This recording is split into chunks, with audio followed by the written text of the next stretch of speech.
Livro O Sofrimento Nunca é em Vão, de Elizabeth Elliot.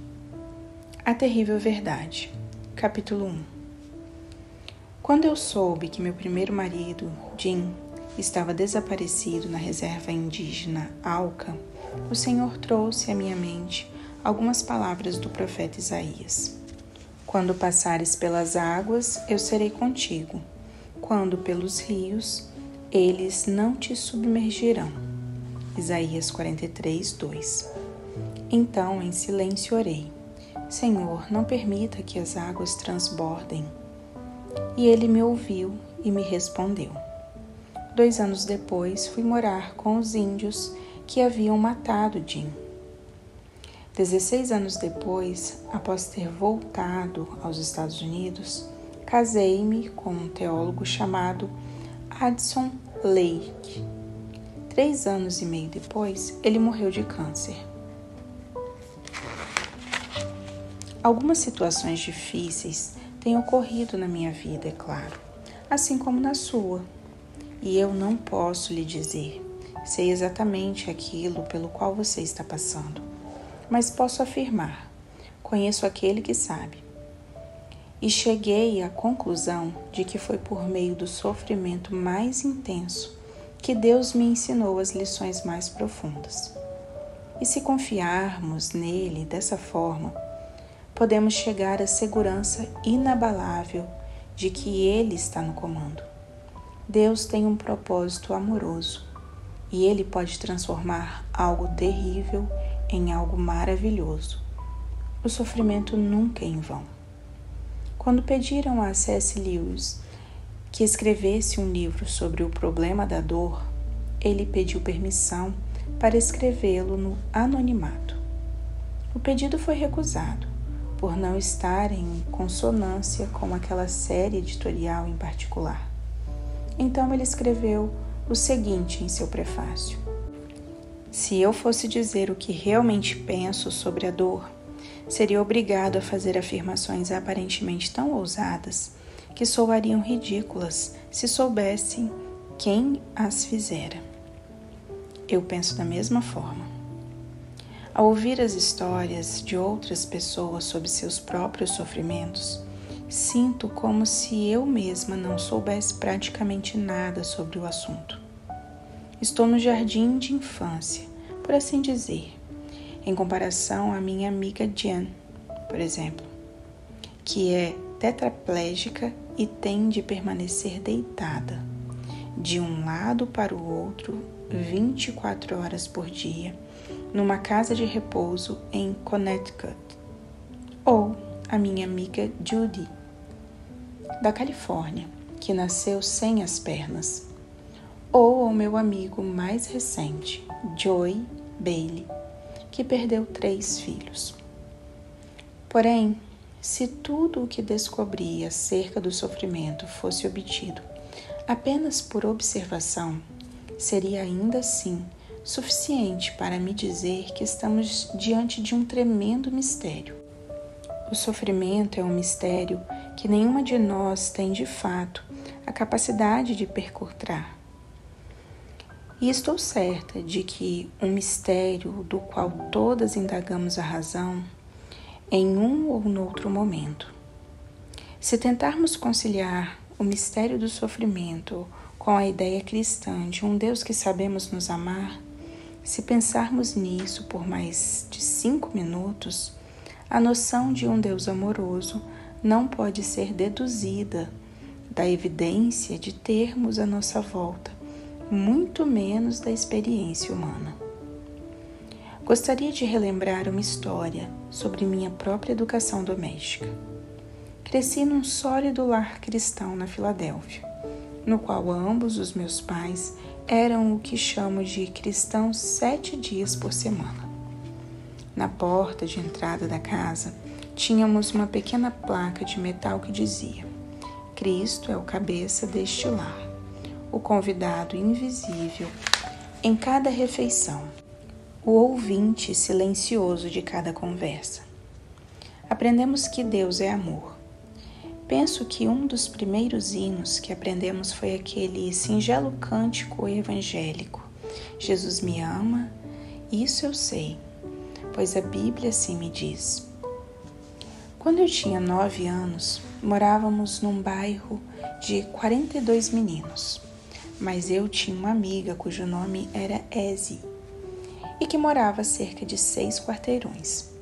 Ezzy e eu, ambas tínhamos 9 anos quando ela morreu. E quando eu tinha cerca de 3 ou 4 anos, hospedamos uma moça que estava prestes a ir para a China na condição de missionária. O nome dela era Beth Skoll. Ela foi para a China e se casou com o seu noivo, John Stan. Alguns anos depois, não sei ao certo que idade eu tinha, talvez uns 6 ou 7 anos, à noite, meu pai entrou em casa com um jornal que noticiava a captura de John e Beth Stan por comunistas chineses, arrastados, quase nus, pelas ruas de uma vila chinesa e, em seguida, decapitados. Você pode imaginar a impressão que isso causou na mente de uma criancinha, pois Beth Stan, sentada à nossa mesa de jantar, nos dera seu testemunho antes de ir para a China. Também tenho lembranças vívidas das notícias de jornal sobre o sequestro do bebê de Charles Lindbergh e de como eu ia dormir à noite imaginando uma escada sendo colocada para acessar a minha janela. E meus pais, sem saber que eu estava preocupada a esse ponto, nem pensaram em me dizer que, de fato, o risco de alguém se interessar em sequestrar uma criança como eu era mínimo, já que não éramos exatamente o que você chamaria de pessoas ricas. Não obstante, quando eu era pequena, tive de fato alguma experiência da morte. E apenas algumas semanas atrás, para voltarmos ao momento atual, alguns amigos meus e do meu marido nos ligaram para dizer que seu pequeno filho de 4 anos, que nascera com uma espinha bífida, estava indo muito bem. Mas a mãe estava grávida e, por várias razões, fizeram alguns exames que revelaram que o bebê em seu ventre também tem a espinha bífida. Então, eles estavam ligando apenas para dizer: estamos sofrendo, por favor, orem por nós. E ouvir histórias assim me faz pensar que minha própria experiência de sofrimento é realmente muito pequena. A pergunta é inevitável para qualquer indivíduo pensante: onde está Deus em tudo isso? Você consegue olhar para esses dados e ainda assim crer? Trata-se da mesma questão apresentada a Alyosha por Ivan Karamazov, no famoso romance de Dostoiévski, Os Irmãos Karamazov, que narra a história de uma pequena menina de 5 anos.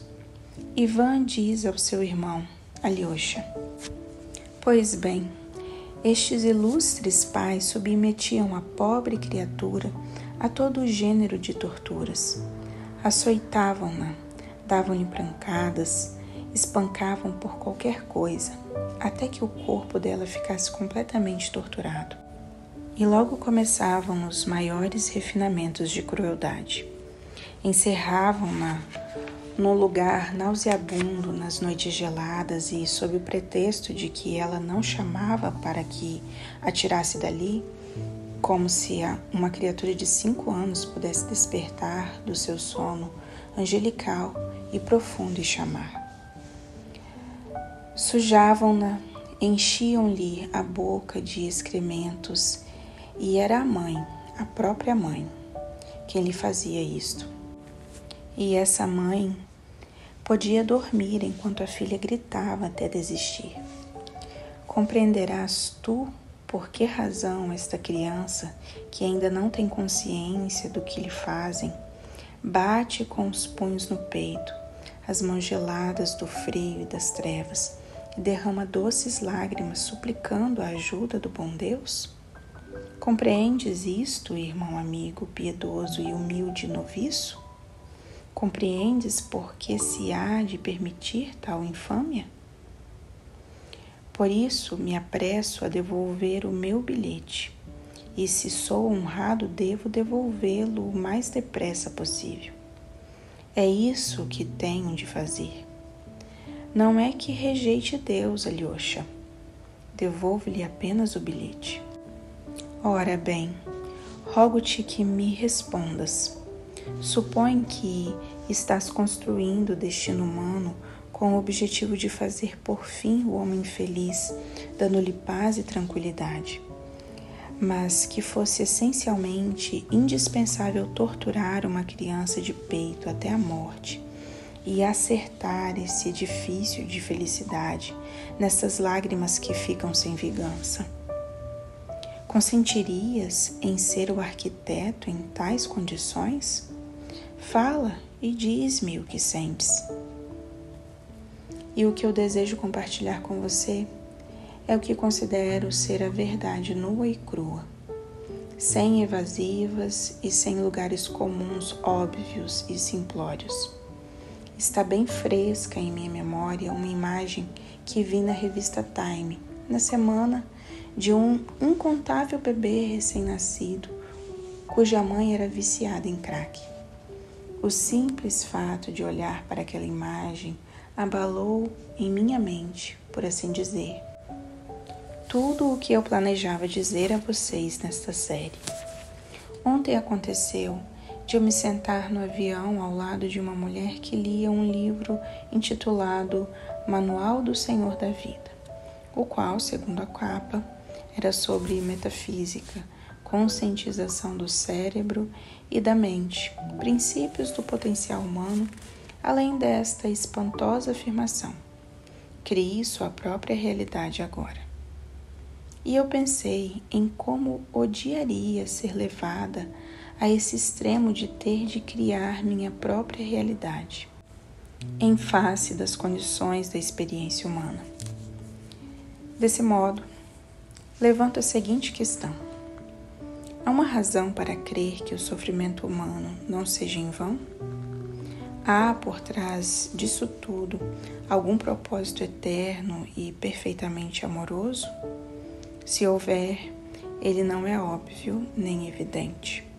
Contudo, por milhares de anos, em face dessa realidade espantosa, essa terrível realidade, as pessoas têm crido que há um Deus amoroso, que esse Deus está atento à realidade que nos cerca e que, ainda assim, Ele nos ama. Se essas pessoas continuam insistindo que Deus sabe o que está fazendo, que Ele tem o mundo inteiro em suas mãos, então, repito, a razão não pode ser de modo algum óbvia. Não é possível que esses milhares de pessoas sejam todas surdas, burras, cegas, ignorantes e incapazes de ver com clareza e objetividade os fatos com os quais eu e você constantemente nos deparamos. Qual é a resposta? F.W.H. Meyer, em um poema, São Paulo, escreveu as seguintes palavras: não há oferta cruel demais para se expiar? Que são esses anos desesperados e obscuros? Não ouviste tua criação inteira a gemer os suspiros dos escravos ou as lágrimas de uma mulher? A resposta não é óbvia. Deve haver uma explicação em algum lugar. E meu propósito é tentar alcançar essa explicação e então investigar se há algo que você e eu possamos fazer acerca dessa questão do sofrimento. Estou convencida de que há um bom número de coisas nesta vida sobre as quais nada podemos fazer, mas com as quais Deus deseja que façamos algo. E espero que, quando terminarmos, eu me tenha feito entender.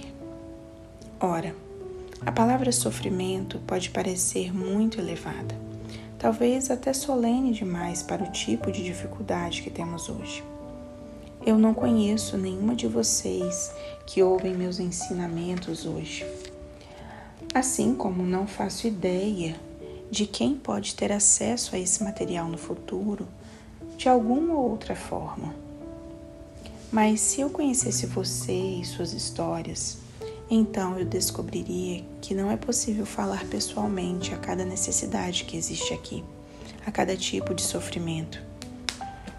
E estou razoavelmente segura de que, então, algumas pessoas aqui sairiam dizendo: bem, de fato, não faço ideia do que é sofrimento. Nunca passei por nada parecido com o que Johnny Akerson, John Bailey ou mesmo Elizabeth Elliot passaram. E é claro, isso é verdade, mas eu poderia dizer a mesmíssima coisa se conhecesse sua história. Eu poderia dizer, bem, eu jamais passei por nada parecido com isso. Então, eu gostaria de lhe apresentar uma definição de sofrimento que cubra todo o espectro de dificuldades possíveis, desde um vazamento na máquina de lavar, ou quando a carne queima no forno e você está prestes a receber seu chefe para jantar naquela noite. Todas aquelas situações em que a reação humana imediata é: oh não! Desde esse tipo de trivialidade relativamente falando, até o câncer de seu marido, o fato de seu filho ter espinha bífida, ou de você mesmo, simplesmente ter perdido tudo. Você concordará, acredito, que essa definição abrange todo esse espectro. As coisas que vou tentar lhe dizer se aplicarão às pequenas coisas, aquelas situações às vezes ridiculamente pequenas, mas com as quais você, se for um pouco parecida comigo, fica completamente aborrecida, transtornada, embora elas sejam insignificantes em comparação às grandes coisas. E aqui vai minha definição de sofrimento. Sofrimento é ter o que você não deseja, ou desejar o que você não tem. Penso que isso abrange tudo. Você consegue imaginar um mundo, por exemplo, no qual ninguém tem nada indesejável, sem dor de dente, sem impostos, sem parentes complicados, sem engarrafamentos? Ou, em contraste, você consegue imaginar um mundo no qual todos têm tudo o que desejam? Clima perfeito, esposa perfeita, marido perfeito, saúde perfeita, notas perfeitas, felicidade perfeita? Malcolm Murray disse: se por acaso você eliminasse o sofrimento, o mundo seria um lugar terrível, pois tudo aquilo que corrige a tendência humana de se sentir importante demais, de se gabar em excesso, desapareceria. O homem já é mau bastante agora, mas seria absolutamente intolerável se nunca sofresse. Marjorie chega ao cerne do que quero dizer. O sofrimento nunca é em vão. Mas como eu sei disso? As lições mais profundas que aprendi em minha própria vida vieram dos sofrimentos mais profundos. Dessas águas mais profundas e dessas chamas mais ardentes, vieram as lições mais profundas que eu sei sobre Deus. Imagino que a maioria de vocês diria exatamente o mesmo. E eu acrescentaria: as maiores dádivas da minha vida também acarretaram os maiores sofrimentos. As maiores dádivas da minha vida, por exemplo, têm sido o casamento e a maternidade. Não podemos jamais esquecer que, se quisermos evitar o sofrimento, devemos ter o cuidado de nunca amar nada nem ninguém. As dádivas de amor têm sido dádivas de sofrimento.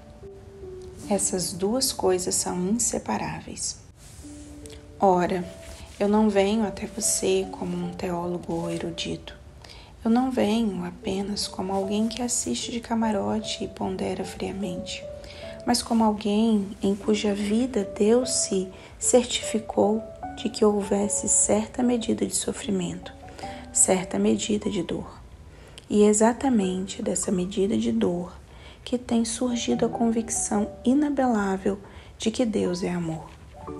Quando minha garotinha, Valerie, tinha 2 anos, o pai dela morrera havia mais de 1 ano. E eu estava começando a ensinar a ela coisas como o Salmo 23. O Senhor é meu pastor, nada me faltará. Ele me faz repousar em pastos verdejantes. Leva-me para junto das águas de descanso, refrigera a alma. Salmos 23, 1-3a. Ainda consigo ouvir aquela frágil vozinha de bebê dizendo: leva-me para junto das águas de descanso. E eu percebi, ao ouvi-la novamente falar, e ainda tem uma gravação dela falando, e pensei, de onde ela tirou essa entonação estranha? Então, percebi que ela havia aprendido com sua mãe, que ensinava a ela palavra por palavra. Ela dizia, leva-me. E eu então dizia, para junto. E ela dizia, para junto. Seja como for, ela aprendeu. Também ensinei a ela coisas como o Salmo 91, um dos meus favoritos. O que habita no esconderijo do Altíssimo e descansa à sombra do Onipotente, diz ao Senhor, meu refúgio e meu baluarte, Deus meu, em quem confio, pois ele te livrará do laço do passarinheiro e da peste perniciosa. Cobrir-te-á com as suas penas, e sob suas asas estarás seguro. A sua verdade é pavês e escudo. Não te assustarás do terror noturno, nem da seta que voa de dia, nem da peste que se propaga nas trevas, nem da mortandade que assola ao meio-dia. Caiam 1000 ao teu lado e 10.000 à tua direita. Tu não serás atingido. Salmo 91, de 1-7. Ora, quero que você pense em como uma mãe viúva tenta ensinar o significado desse salmo à sua filhinha, cujo pai foi assassinado por um grupo de índios selvagens que pensaram que ele era um canibal. Ensinar o que as palavras da Escritura significam. Ela aprendeu, Jesus me ama, isso eu sei. Não porque o pai dela fora assassinado. Ela não aprendeu dessa forma. Em vez disso, ela aprendeu, Jesus me ama, isso eu sei, pois a Bíblia assim me diz. Ela aprendeu a cantar, Deus vai cuidar de mim. E como eu deveria explicar que 1000 caíam ao teu lado e 10.000 à tua direita, mas tu não serás atingido? Falo isso porque talvez ajude você a ver que eu fui forçada, pelas circunstâncias de minha própria vida, a tentar cavar até o leito de rocha da fé. Até mesmo que é inquebrável e inabalável. Deus é meu refúgio. Ele era o refúgio de Tim. Ele era sua fortaleza. Na noite anterior à sua entrada no território Uaorani, aqueles 5 homens que seriam mortos pelos Uaorani cantaram: descansamos em ti, nosso escudo e nosso defensor. Como sua fé reage diante da ironia dessas palavras? Do lado de cá do paraíso, não há satisfação intelectual para a velha pergunta: por quê? Porém, embora eu não tenha encontrado satisfação intelectual, encontrei paz. A resposta que lhe dou não é uma explicação, mas uma pessoa, Jesus Cristo, meu Senhor e meu Deus. Como compartilhei no início deste capítulo, ao perceber que meu marido estava desaparecido e ao ficar mais 5 dias sem saber que ele estava morto, as palavras que Deus me trouxe naquele momento foram de Isaías 43, Quando passares pelas águas, eu serei contigo. Quando pelos rios, eles não te submergirão. Quando passares pelo fogo, não te queimarás, nem a chama arderá em ti, porque eu sou o Senhor, teu Deus. Isaías 43, 2, 3a. E então percebi que Deus não estava me dizendo que tudo ficaria bem, humanamente falando, que Ele iria preservar meu marido fisicamente e trazê-lo de volta para mim. Mas Ele estava me fazendo uma promessa inequívoca. Estarei contigo porque eu sou o Senhor teu Deus. Ele é aquele que me amou e entregou a si mesmo por mim. E aquele desafio que Ivan Karamazov fez a Alyosha, seu irmão, ecoava um desafio feito milhares de anos antes. O desafio lançado a Jesus quando ele estava pendurado na cruz. Tu que destruirias o templo e o reconstruiria em 3 dias, salva-te a ti mesmo. Se és o Filho de Deus, desce. Então, você se lembra de como a elite religiosa, com desdém, o insultava com palavras acusatórias. Salvou aos outros? A si mesmo não pode salvar-se. Confie em Deus, que Deus o livre agora. É um milagreiro que nos prove agora, pois disse, sou o Filho de Deus. Assim, tornamos a terrível verdade de que o sofrimento existe. E a questão permanece. Deus está prestando atenção? Se sim, por que não faz algo? Eu digo que sim, que Ele fez, que Ele está fazendo algo e que fará algo. O assunto só pode ser abordado pela cruz, aquela velha e rude cruz tão desprezada pelo mundo. A pior de todas as coisas que já aconteceram na história humana, torna-se a melhor de todas as coisas, pois ela me salvou, ela salva o mundo. Desse modo, o amor de Deus, representado e demonstrado a nós, ao entregar seu Filho Jesus para morrer na cruz, se encontra e se harmoniza com o sofrimento. Você percebe? Esse é o ponto crucial da questão. E aquelas dentre vocês que estudaram latim talvez se lembrem de que a palavra crucial vem de cruz, a palavra latina para cruz. É apenas na palavra cruz que podemos começar a harmonizar essa aparente contradição entre sofrimento e amor. E nunca entenderemos o sofrimento, a menos que entendamos o amor de Deus. Estamos falando sobre 2 níveis diferentes de compreensão. Repetidas vezes nas Escrituras, nós temos o que parecem ser paradoxos absolutos, porque estamos falando de 2 reinos distintos. Estamos falando deste mundo visível e do reino invisível, no qual os fatos deste mundo são interpretados. Por exemplo, considere as bem-aventuranças, aquelas maravilhosas afirmações de paradoxo que Jesus deu às multidões enquanto lhes pregava no monte. Ali ele disse coisas estranhíssimas, como estas: felizes são aqueles que sabem o significado da tristeza. Felizes são aqueles que não reivindicam nada. Felizes são aqueles que sofrem perseguição. Tamanha será a sua felicidade quando as pessoas acusarem, maltratarem e disserem todo tipo de difamação contra você. Alegre-se então, sim, fique tremendamente alegre. Acaso isso faz algum sentido? Não, a menos que você veja que há 2 reinos, o reino deste mundo e o reino de um mundo invisível. E o apóstolo Paulo entendeu essa diferença ao fazer uma declaração estonteante. A minha felicidade é sofrer por ti, disse ele. Minha felicidade é sofrer. Isso soa absurdo, não é? Contudo, essa é a palavra de Deus.